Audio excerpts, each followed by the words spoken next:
Tonight on KVR News, UT student government elections lead to resignations. Find out why some of your favorite food trucks are closing. And Kent's Donuts reopens after failing a health inspection.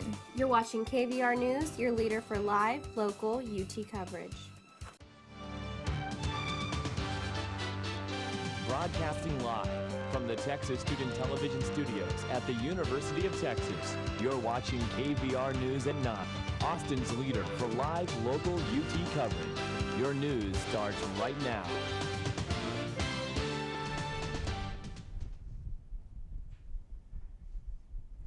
Good evening and welcome back to KVR News for Monday, March 28th. I'm Viviana Castaneda. And I'm Dani Matias. Thank you for joining us.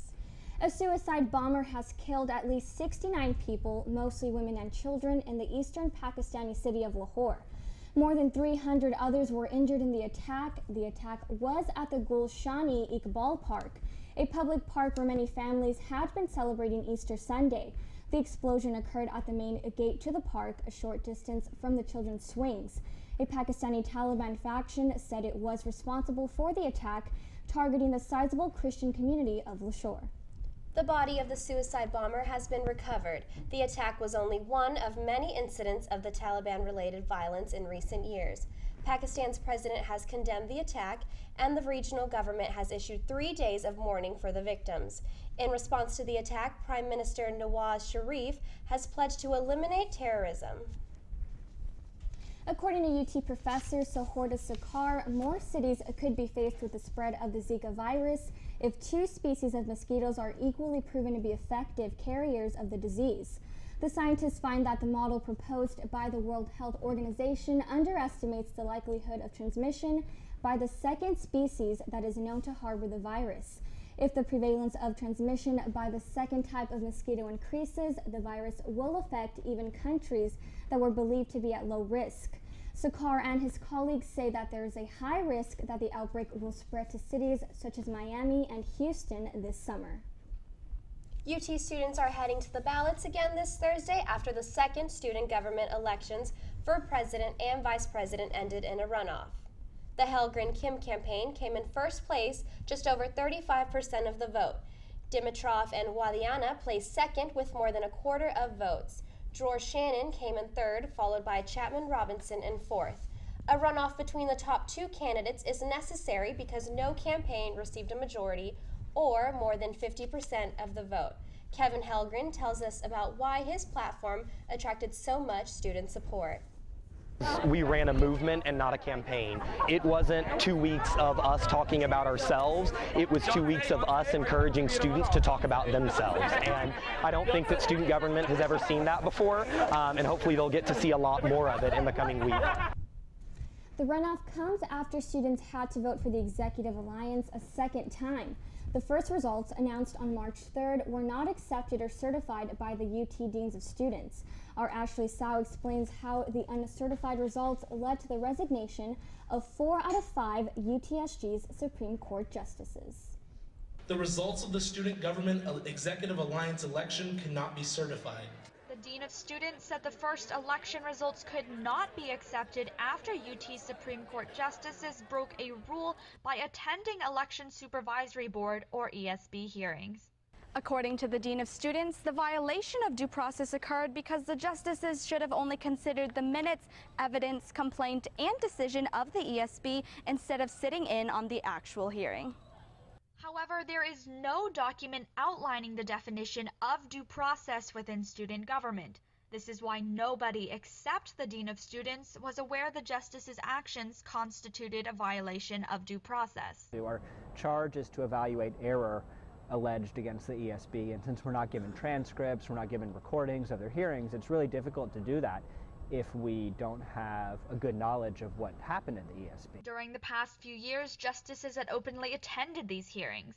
This year, the justices were even invited by a member of ESB to attend one hearing.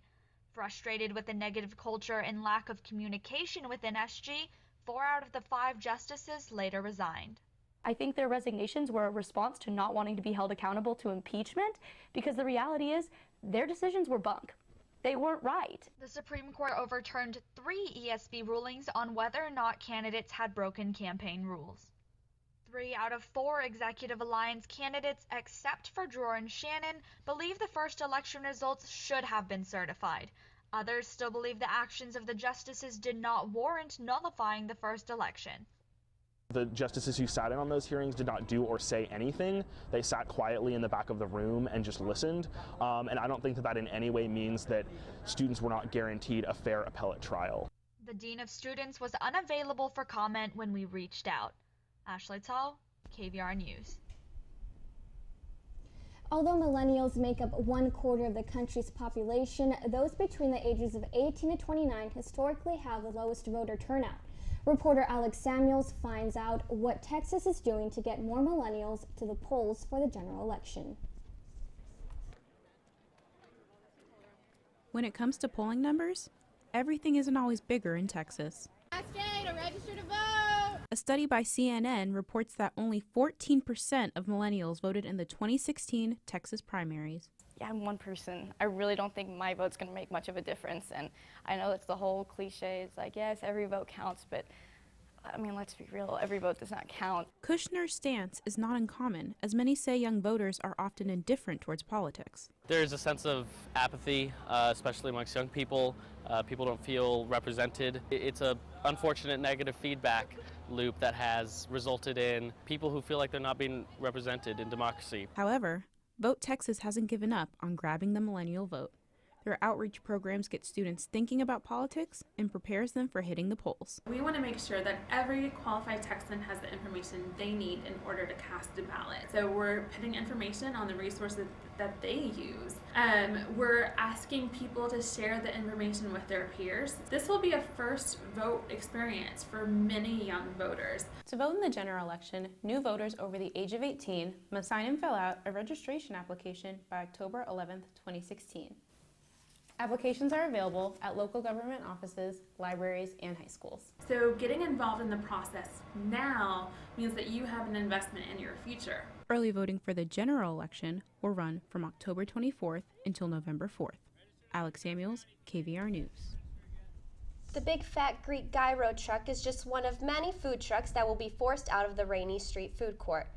The food truck operators at Rainey Street Food Court received a notice from their landlord saying they have 1 month to move to a new location due to property development. Located at 74 Rainey Street, the lot has been home to approximately 10 food trucks over the past 2 years. When you're in a position to own property, you should also be in a position to hold a commitment to the community. And, you know, they made a choice that the character and so forth that we would, that we brought to the park is going to end.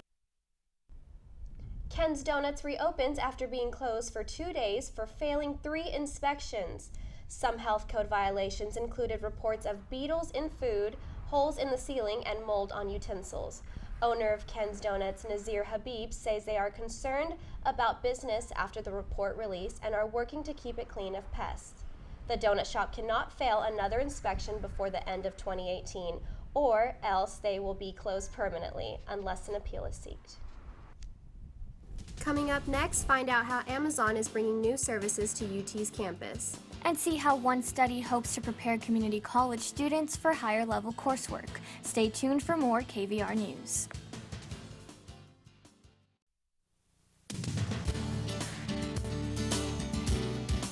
You're watching KVR News at 9. Your campus, your news.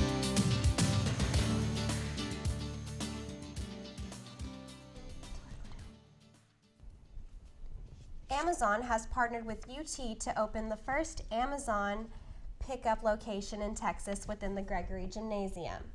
The center named Amazon at UT Austin is scheduled to open this summer. The 2,509 square feet pickup location will allow pickup and returns on Amazon orders for UT students and faculty. In addition, Amazon student and Prime members will receive free one-day pickup for orders placed by 10 p.m. on over 2 million items. Students and faculty can also utilize the 1-hour and 2-hour delivery service that is already offered in Central Texas and have almost any Amazon shipment dropped off at the location. A new study shows that community college students are not well prepared for higher level coursework.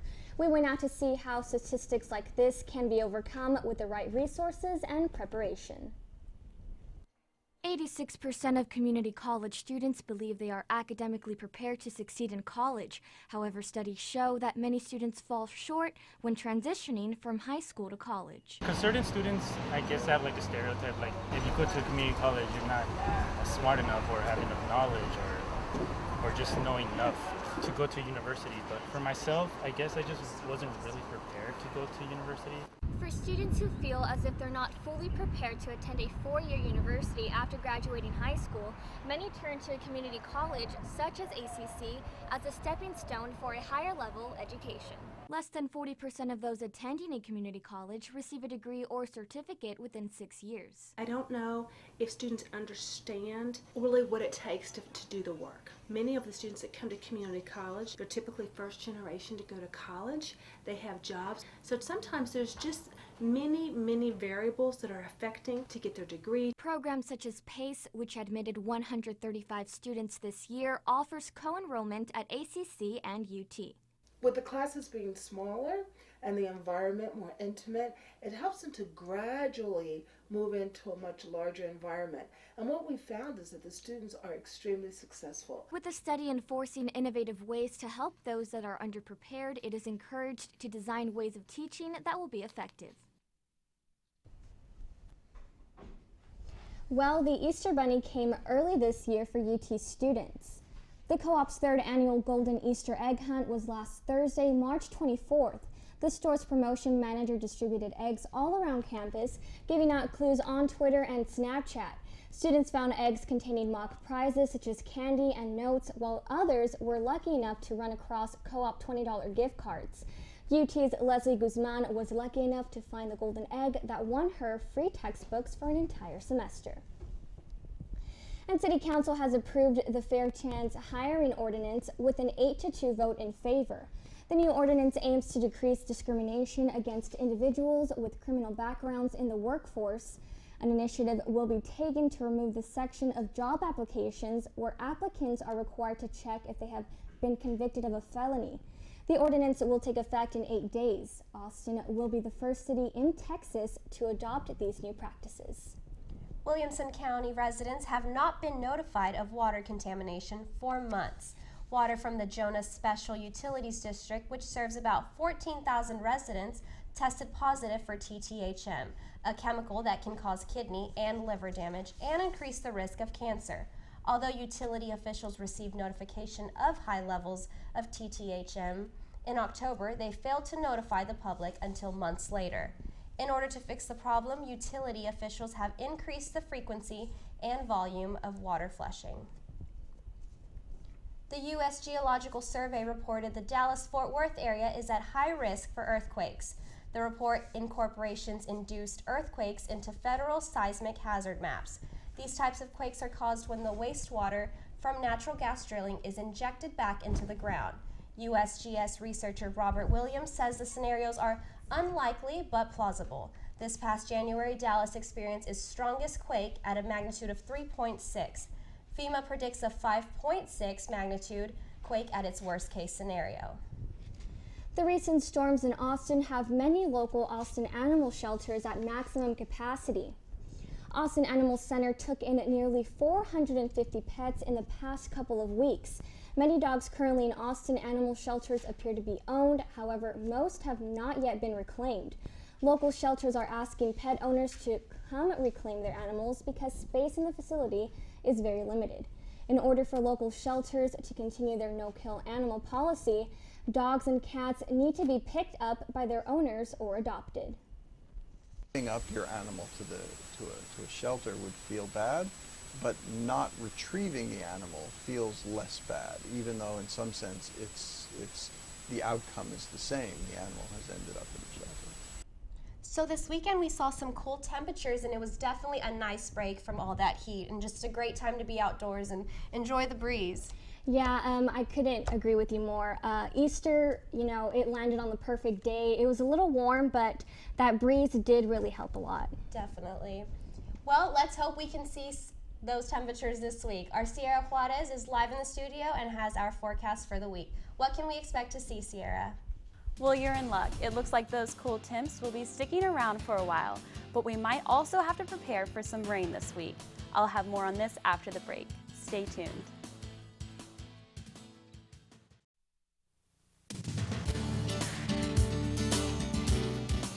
Have a news tip or story idea? Call the KVR News Tip Line, 475-8181.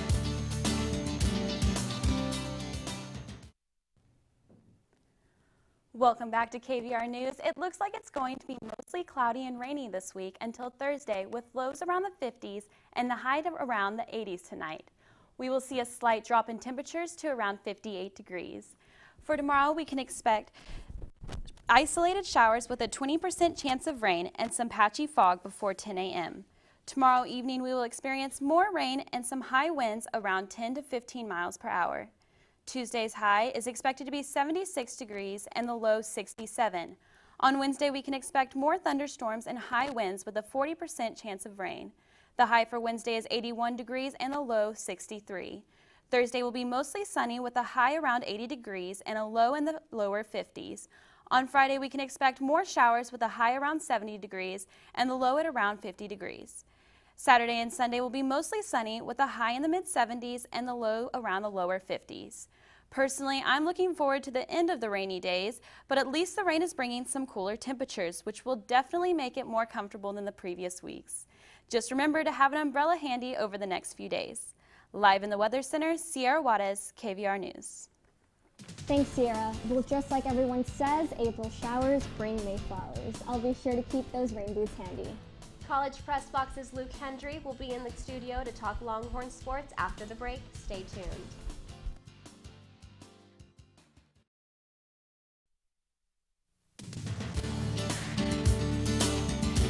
Now, KVR News at 9 Sports.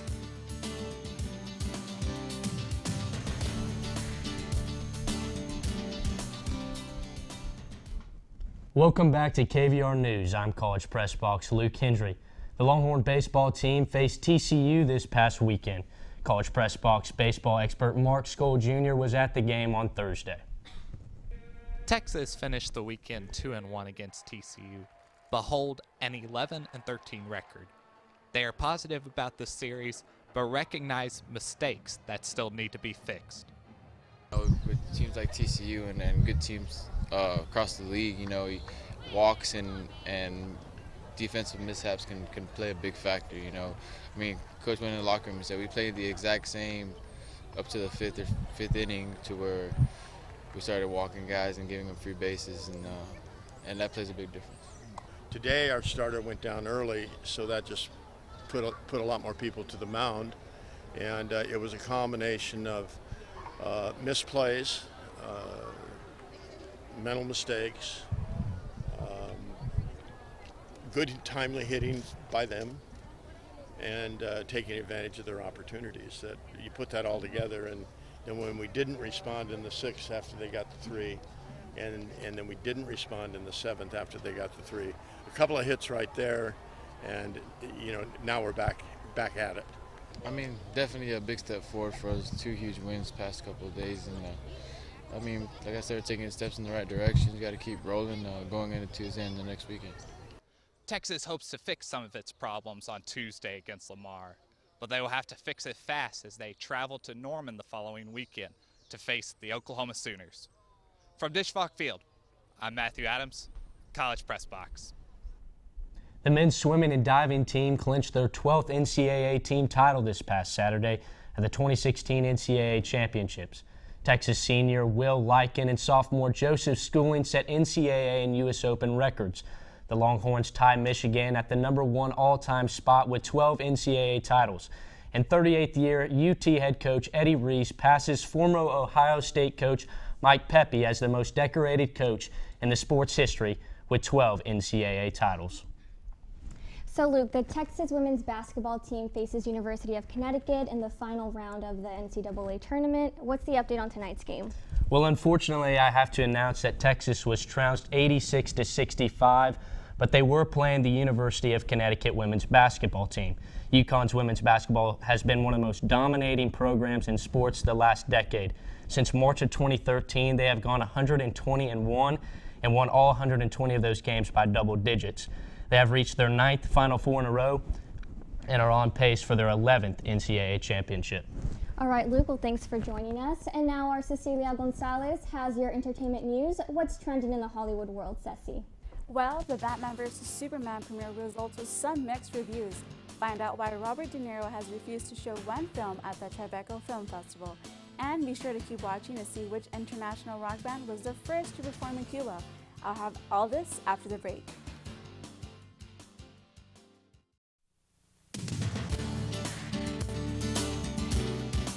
You're watching KVR News at 9.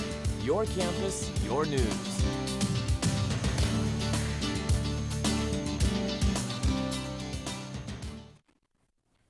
The world's favorite superheroes had theaters last Friday on March 25th for the release of Batman vs. Superman. Batman was played by Ben Affleck and Superman by Henry Cavill.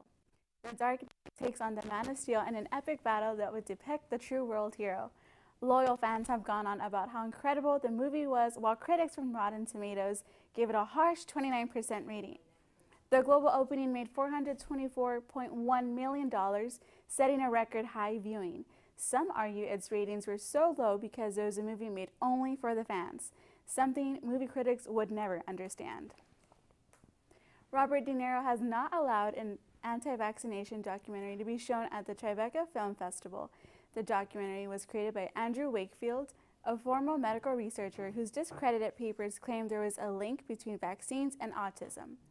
This comes one day after De Niro, a co-founder of the festival, defended his decision to include the documentary in the festival. De Niro's initial choice was met by criticism from the public and other documentary filmmakers. De Niro said the documentary does not contribute to the discussion he had hoped for. On Friday, Mick Jagger, Keith Richards, and the Rolling Stones became the first international rock band to perform in Cuba since the country's revolution in the 1950s. The British rockers held a free concert in a massive stadium in Havana, just days after President Obama's landmark visit to the communist Caribbean nation. The concert and the president's visit, while not directly related, both point to the improvement of relations between Cuba and the capitalist world. Well, that's all for your entertainment news. Be sure to follow us on Twitter for updates at KVR News ENT. Thanks, Ceci, and thank you for joining us tonight. I'm Viviana Castaneda. For news and weather updates throughout the week, you can follow us on Twitter at KVR News. And I'm Dani Matias. Stay tuned for College Press Box up next on You're watching KVR News at 9. Your campus,